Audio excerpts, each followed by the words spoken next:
frate. Acum Salutare, prieteni! Salutare! Cum sunteți? Azi ne aflăm într-un loc cu păsări exotice și reptile pe care în mod normal nu le-am putea vedea oriunde. Hai să vedem despre ce e vorba.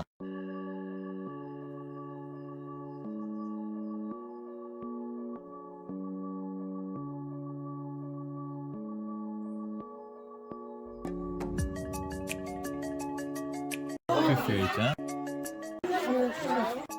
Oh, un craniu și Mamă, niște... Tu-l vezi aici, șerpele ăsta, băi? Nu. Acum îl văzui și eu pe cuvântul meu. Mamă, nu-l văzui. Păi de asta spusă că sunt reptile aici. Da. Știi? Mamă, uite aici tarantulă, ia. Băi, ești nebun, frate, nu cred. Băi, ești nebun, foarte rău.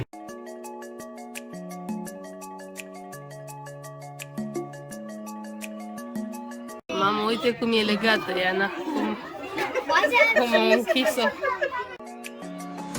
Mamă, puiul, tu ești nebun. Și aici jos. Acolo ce este? Un gândac? Ce este ăla? Bar n-am ce este. Dar oricum ceva periculos și ăla. Pânză de puianjen este aici pe jur. Și e băgat de cum mai încolo în spate, văd? Da. Dar nu văd nimic aici. Acolo băgat în spate. Ok.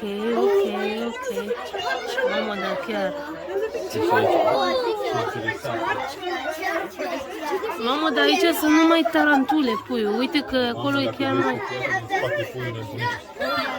Acolo numai tarantule sunt. Da, frate. Uite-și pe ăsta cât de mare, puiu. Mamă, sunt aici toate speciile de tarantule și de tot felul de chestii. Vai. Mamă, dacă scapă ăstea de aici...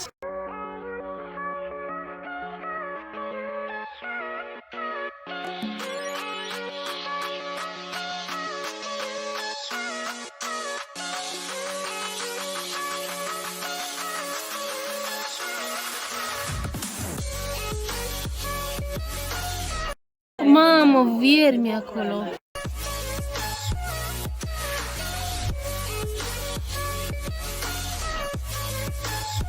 Dacă vezi și broaște, puiul, n-am văzut broaște ca asta în viața de acolo. Unde sunt? Băi, ești... Doamne, nu cred. Nici nu, frate, pe pământ. Nu cred așa ceva. Băi, frate, uite ce... Doamne. Doamne. Vai, uite cât e de mare asta, uite cât e de mare. Doamne, nu pot să o filmez din partea cealaltă, să vedem fața, dar Doamne, cât de mare, este imens. Uite și tu cât de mari sunt. Asta spun, frate. Astea cred că-s mâncarea lor, puiul. Zici? Asta e mâncarea lor, pui, da. N-am văzut le costă pe acolo, de asta. Cred că e mâncarea lor, nu știu. Nu știu sigur, da. Și n-a ce fi asta, frate? Nu știu, dar e... Mamă, da, asta, uite cât de... Dai seama dacă te atinge una de asta, că nebunești. E un șerpi băgat acolo.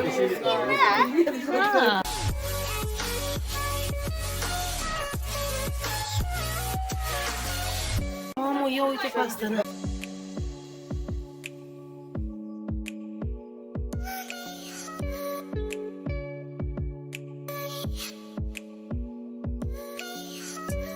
Nu pot să filmez de aici.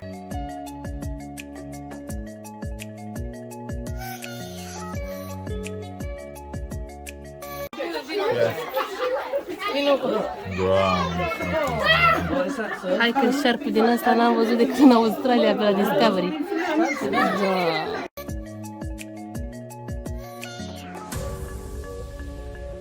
Uite și tu.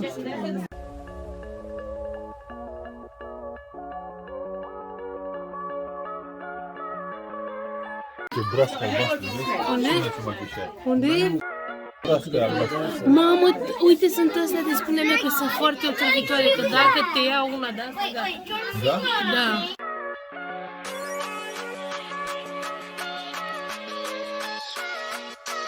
Mamă, ia uite și pe ăstea zgândaci sau ce să știi aici.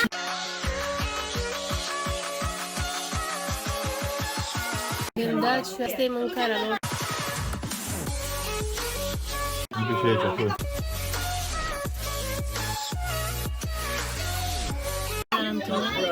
Uite aici, cu ușurul, nu știu să fac. Mamă, crocodile acolo sau ce sunt?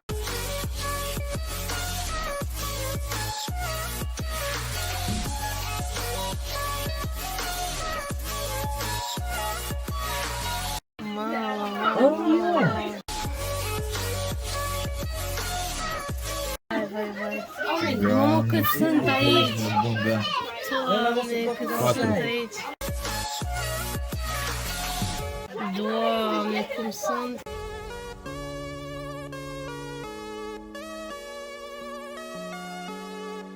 Le-a creat lor aici ambientul. Cârne, lor. Altul.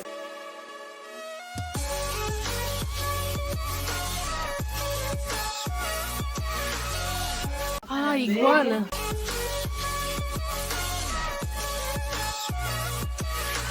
Doamne. Ia uite altă, na! Vai! Ce drăguță e asta aici, cum stă ea! A? Pare că e boss așa. Da! E, n-a că se mișcă ea. Vai! Vezi cum se pun, frate? Vai! Sunt doi aici. Doi,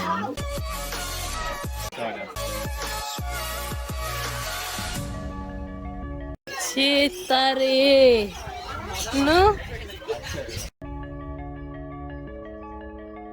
Super! Uite bufnița, puiu. Unde e? Băi, dacă nu vedeam aici, nu vedeam, vezi? Na. Uite, ea e că mănâncă, na. Uite cum trece puterea aia.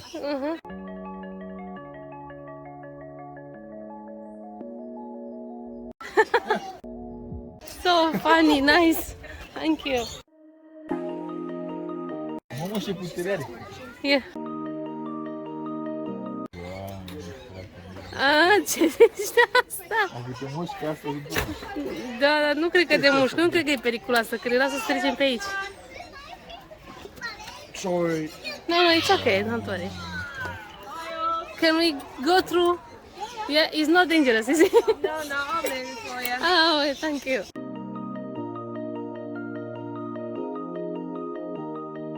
Ce, mamă, dacă ne căiam mult, dacă nu veneam aici.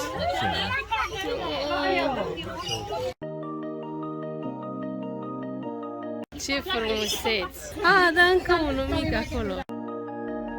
Nu știu dacă se poate vedea.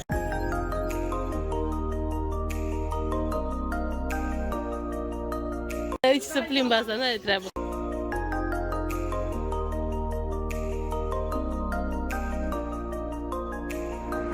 Nu stă în picioare, na.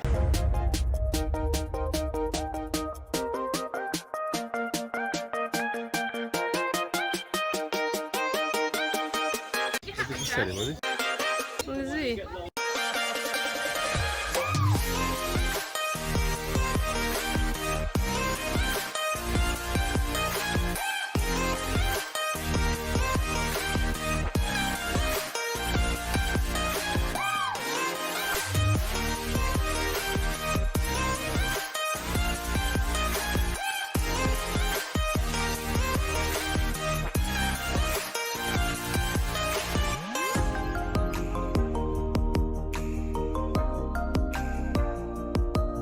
Ce păsări fi ăștia pui, a? Sunt amuzante, nu?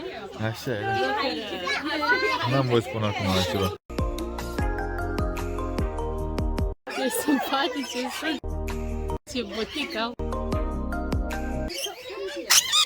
Ia! Da.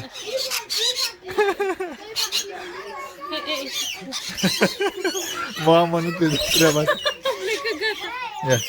Deranjă e prea rău! Uite, aici are mâncarea lor. Îi pune banane cu morcov, vezi? E chiar interesant. Ăsta nu lasă banana lor pentru nimic! Uite aici, na, e gratis. Nu mâna mea, nu. Nu mâna mea, nu. Nu mâna mea.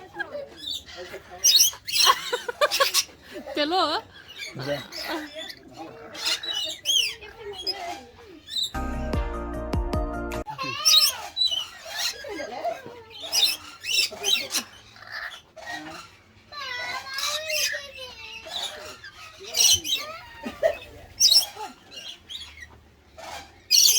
De ce nu vin cu ăla mie?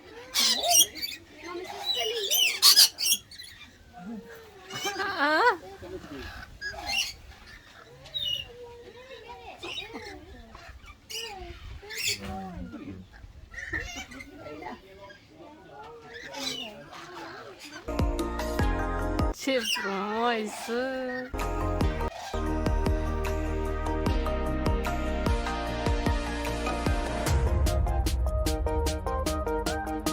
Gata, hai, vină cu mine.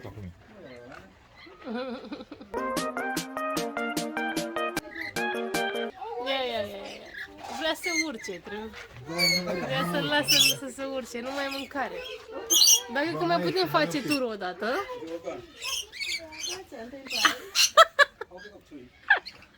Păi să-ți treaba asta, băi. Te duc eu, poate, pun la sânge, pe cuvânt. Pun la sânge. Ce face, mă, ce face? Da. Sunt nervoși. Sunt supărați. Na. Se supără, mă zic, bagă piciorul. Hai, gata, că mă sătură tine. Sunt simpatici.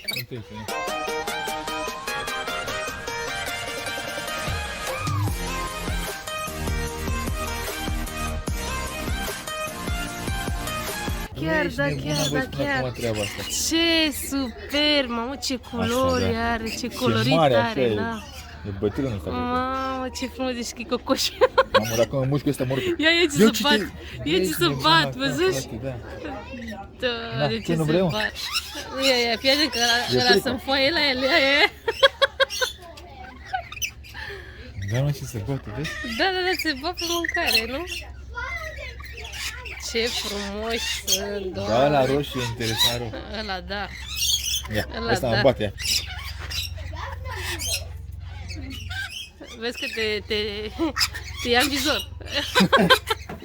Eu știu mică și la tine, vrede. Hai să mergem, nu? Ia, nu. Ai, uite, ia. Ce interesant sunt. Dar ce limbă mare au, frate.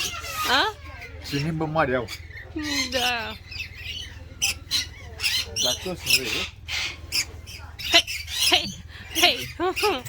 Doar că nu vorbești și cu tine, te avertizează. Hai să mergem. Frumos sunt. Ce animal și ăsta, băi, că n-am văzut până acum? Nu știu. Dar nu scrie. King. Nu știu. Tu de cum zici că e om, frate, cum faci, vezi? Da, ce cap are.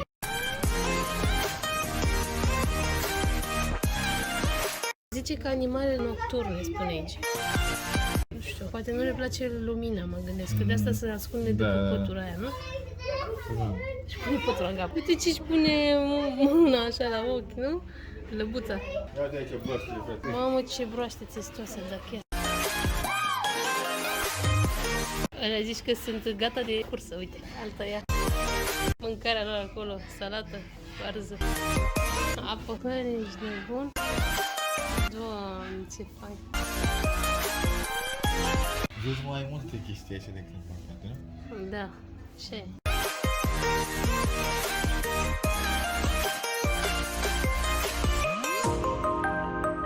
Dar buticul nu le putem vedea și noi.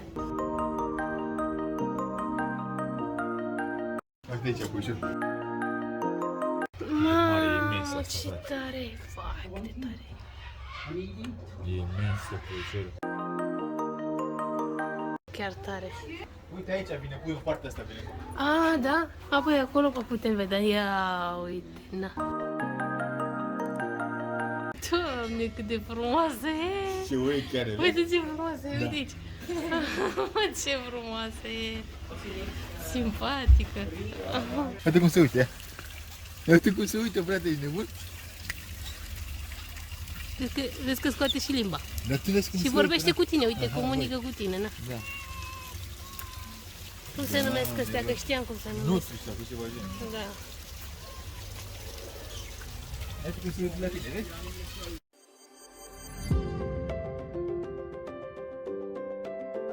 Ia uite tu, ha? So guys, this is Brian. Brian. Can you guys tell me what Brian is? That's right. Brian here is an armadillo. To be a bit more specific, he is what we call a greater hairy armadillo. So Brian's not so great at the moment because he's still only a baby, but he's definitely got the hairy part already nailed down. But being a greater hairy armadillo, they come from South America. Armadillos as a whole are a very successful species. They come from multiple continents around the world. They stretch all the way from North to Central to South America. But Brian here is a South American species and is native to countries of parts of Chile, Uruguay and Argentina. And of course the armadillos are a very unique species of animal. There's no animal in the world quite like the armadillo.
Uite, vezi?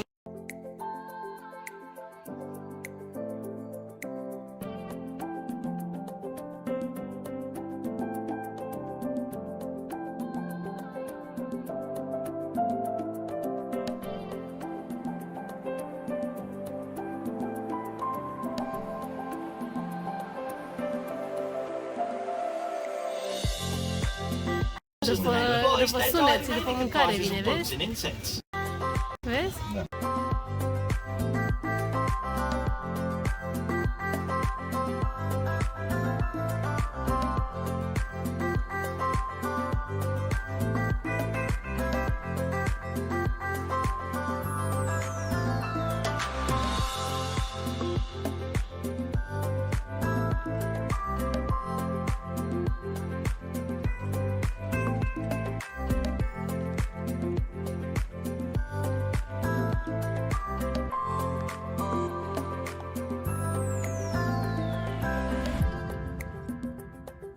A round of applause for Brian, guys. South American greater hairy armadillo. You guys have already heard it already. You guys tell me what Daphne is. No? That's right, she's a skunk. Can you guys tell me what Daphne is very infamously known for? That's right, Daphne here smells, reeks, absolutely honks. But that's actually her primary defence mechanism. All skunks have a sticky, smelly spray to defend themselves against their natural land predators. So Daphne here, have that sticky, smelly spray to defend herself with. But the only problem with it is, well, there is one caveat to it, and that is it is only a one-time use. Once, if Daphne were to use this spray, it would take. So Daphne wouldn't want to go using that spray just straight away at anything, because she would go waste it on Mr. Badger only the very next.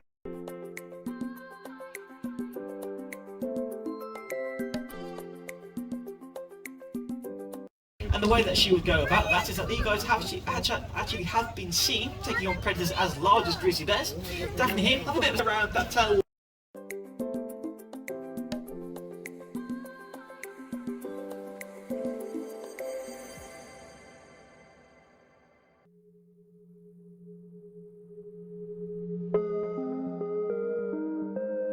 fairness, you are safe. That's because there's a personal story to Daphne. Is that she only went to the vets on Monday just for a regular checkup, and she sprayed the vet. She's got pokes. She did one poke, and that was it. She had enough. Vets are not returning any of our calls, but that's another story. But because she's used that spray on Monday, that spray is still replenishing inside that sac inside her body. So she hasn't actually got it on her at the moment.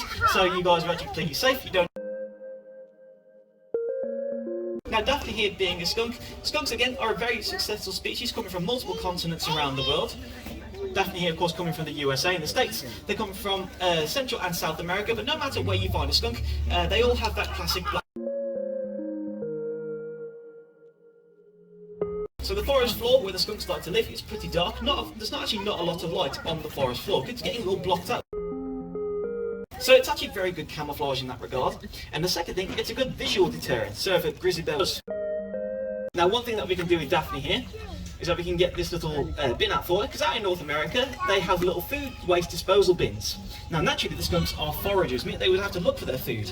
It would take around about maybe 3 to 4 days to actually look for them, because the skunks are more or less considered to be pests, and they can wander and stray into rural and suburban areas, and it's quite easy just to raid bins, just like so.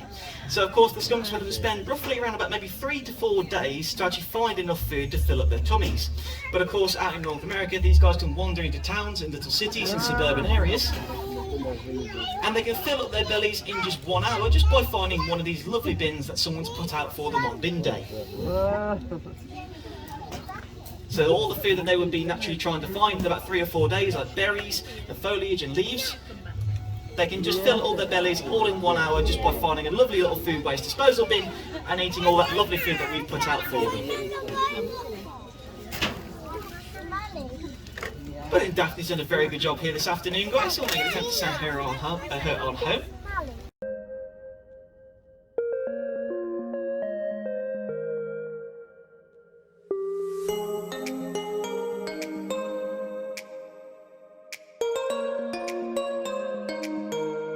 But there we go, guys. Round of applause for Daphne, guys.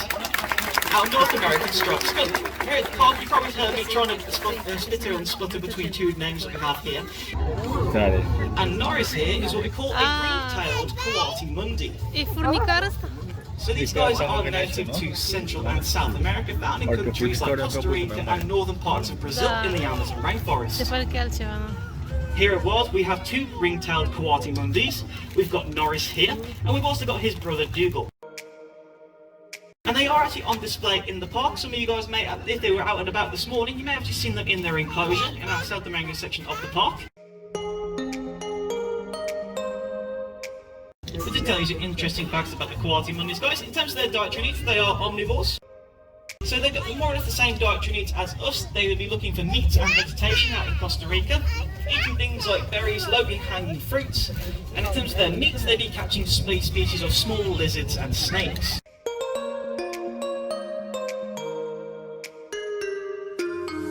But the coati mundis are renowned for one thing, and that is these guys are very, very good egg thieves. These guys are renowned for catching up eggs and raiding nests. In our coati mundi enclosure, we have a very large climbing frame that's been indoctrinated into a tree as well. So that just shows how good they are actually good at climbing. So out in South America, the coati mundis will climb to the very tops of those trees and raid birds' nests and eat all those eggs. A bit of an easier option for the coati mundis out in South America would be to raid snake nests, because they are on the forest floor. Hopefully Mr. Snake isn't home at the time, but if it's a smaller species of snake, they'll eat Mr. Snake and they'll also eat his eggs as well. So there's no messing around with these guys. Hey. And then a bit of an interesting fact is that male and female coati mundis are actually called 2 separate things. And that's because when these guys were first discovered, they were completely separate. So male coati mundis are completely solitary and will live in groups of around maybe 2 or maybe absolute maximum maybe 3 at a time. But female coati mundis live in family groups around maybe 20 to 30 individual animals. So when these guys were first discovered, they thought the males and the females were completely 2 different species. So in that regard, that they have actually been named 2 separate things. So male coati mundis, which is what Norris is, are referred to as ring-tailed coati mundi. However, the females are called just simply coatis.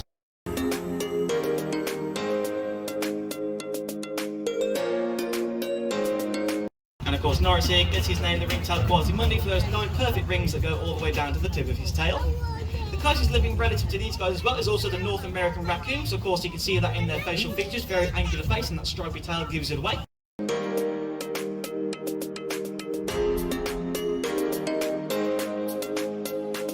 Gata, la prins. Guys, orangutan coati Mamă, cât de mare And e, Baloo frate. here, guys, is what we call Ce a Palawan frumos e. binturong. Has anybody heard or seen of a Palawan binturong before? Și l-ai luat în brațe. Some people have, some people haven't. So the Palawan binturongs are the smallest species of binturong in the world. There are 4 species, but the Palawans are the smallest. So Baloo here is fully grown, he's 8 years old, roughly weighs about 14 kilograms. Are 8 ani. And these guys come from Southeast Asia and Indonesia, and they are what we call an arboreal species, which is the fancy zoological word that these guys have spent a good amount of their lives. As you saw Baloo hanging from his tail there, he's well adapted for doing so.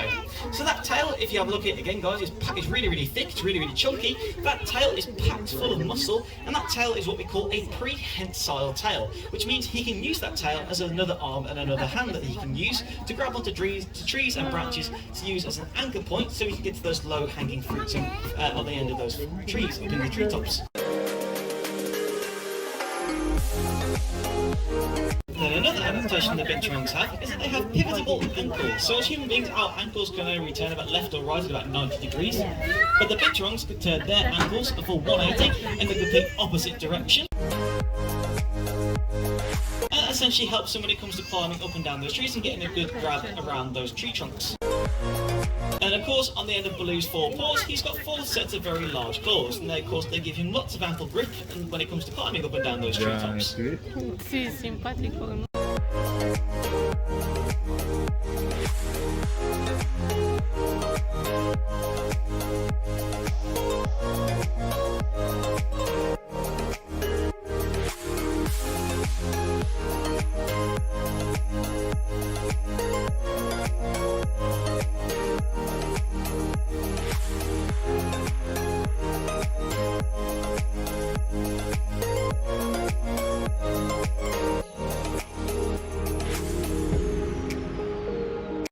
Snow Bite, with an unofficial joking nickname.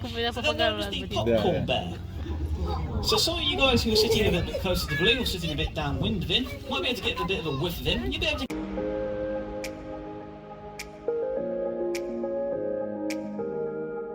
Scientists have done thorough research into how or why they smell this way. They're not too sure how they smell like popcorn, but they can only deter. The smell comes from Baloo's scent glands and his urine. So what you're actually smelling there, guys, is Baloo's wee. He's had a big one just before coming out and seeing you guys today. A bit of a roll around in it, and now he's come to see you guys.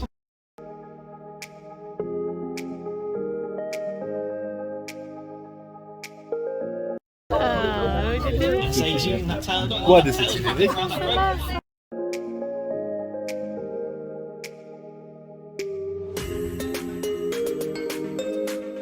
Now, again, as I said before, guys, before Baloo came out, the binturongs are a little bit more special to us.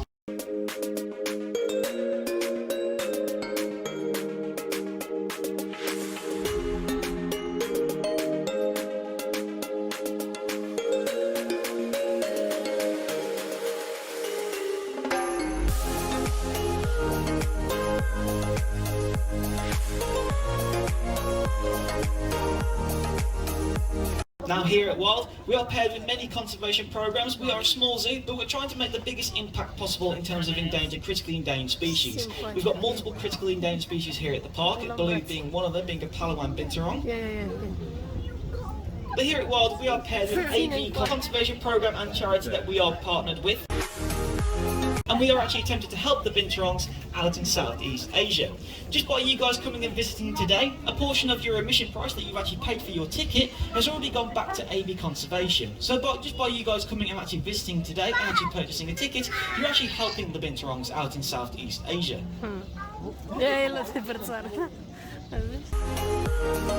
Baloo's personal story, unfortunately he was actually a part of that. Baloo was actually a victim of the illegal pet trade, and he actually was attempted to be smuggled into the UK 8 years ago.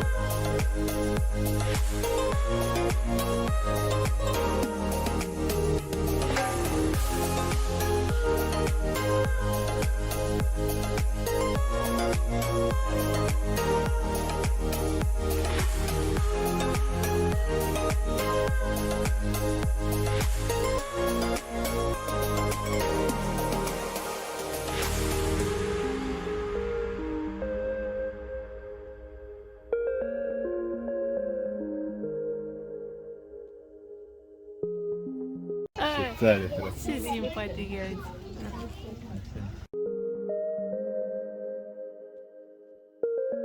I think we'll send Baloo on home now then, guys.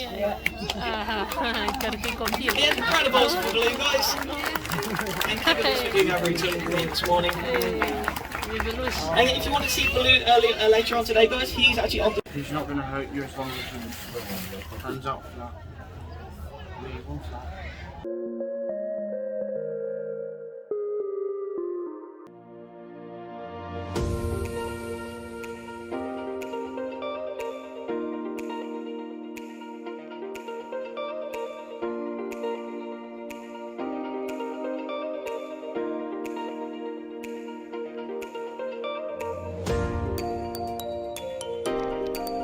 Don't press hard. Alright, thank you. Thank you. Mamă, uite ce mari sunt. Chiar ăștia sunt ea vorbitori. De-aia vreau să-i se da, canari din aia. Dacă că nu învață nimeni să vorbească pe aici, îți dai Mamă, seama? deci chestia aia cu șarpele fu chiar tare. Nu vrea să le și de când să vezi cum e. Nu. Pusei mâna pe el, mi-a de ajuns. Am fost de ajuns să-l văd, să-l ating. Nu credeam că vreodată voi atinge vreun șarpe. Șarpe, nici. Uite cât de mari sunt, frate, tu ești nebun. Uite și picură, fă. Mamă, ce cai, ce rău, ce supă, vezi? Oh. Ce frumos sunt. Ia. Ce frumos sunt. Doamne, nu cred așa ceva cât de frumos. Mamă, ăștia vorbesc. Uite sunt de ea vorbitori, da? Da, de ea vorbitori sunt. De ea din America. Aici ai chiar poți să le atingi. Eu ce active sunt astea, vezi? Și câte sunt, zici că sunt furnici. Ia uite, pui.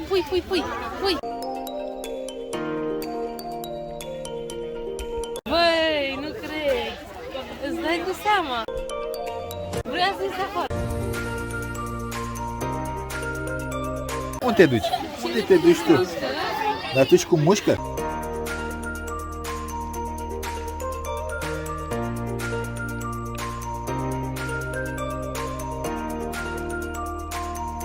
Atinge să vezi cum e aici. Ca piatră, vezi?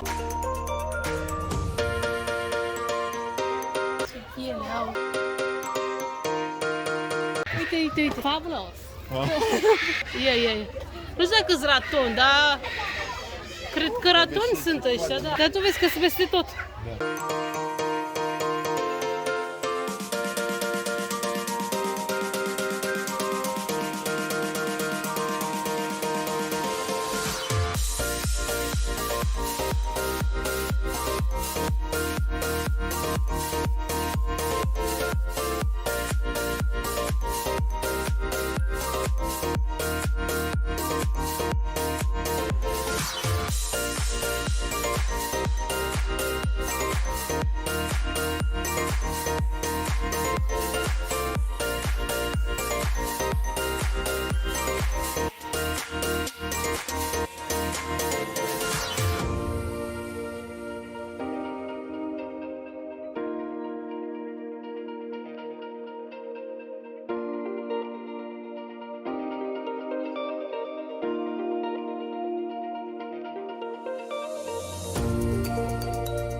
Ia uite, vină cu acasă la ora mesei. Ia ce să bucure aia.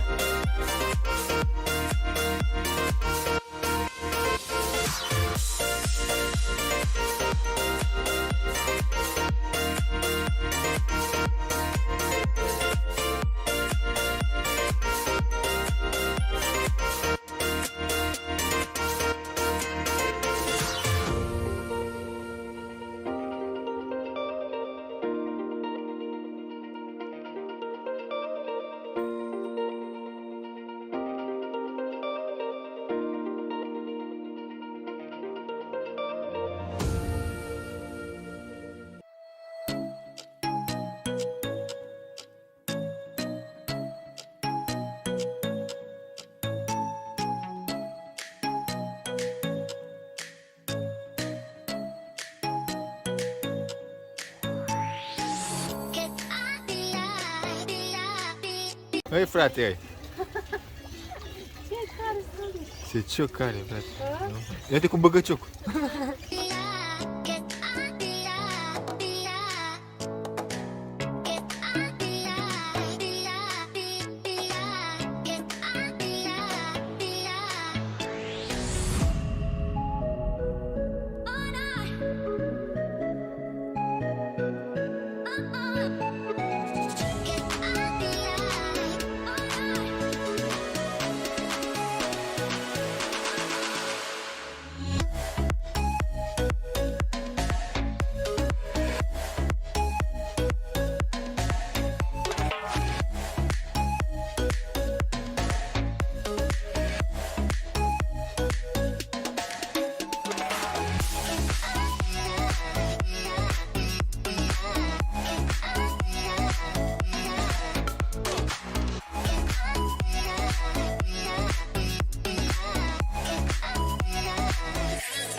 Ce frumos!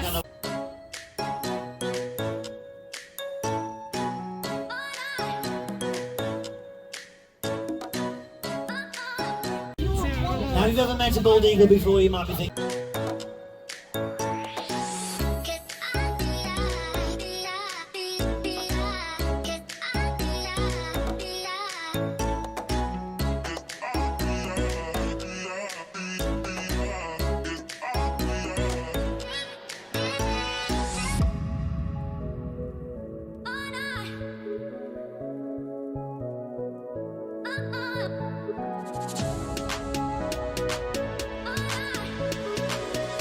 Four birds. O luai!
Vulturile asta. Da.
Mulțumim că ați rămas alături de noi. Sper că v-a plăcut experiența noastră pe care am împărtășit-o cu voi. Cu voi a fost Gabriel și Alina?